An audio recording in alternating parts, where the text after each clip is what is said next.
दिवस 23वा. विश्वासघात. इतिहासातील काही लढाया तलवारीने जिंकल्या जात नाहीत, त्या जिंकल्या जातात विश्वासघाताने. इसवी सन 1689 संगमेश्वर येथे छत्रपती संभाजी महाराज मुक्कामाला होते.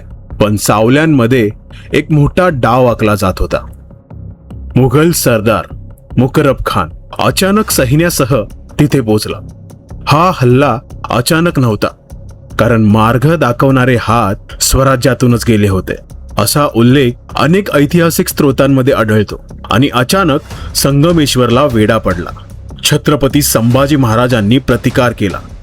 त्यांच्या सोबत होते त्यांचे विश्वासू सहकारी कवी कलश. पण परिस्थिती प्रतिकूल होती. शत्रूची संख्या प्रचंड आणि हल्ला पूर्णपणे अनपेक्षित. ही लढाई पराभवाची नव्हती, ही लढाई विश्वासघाताची होती.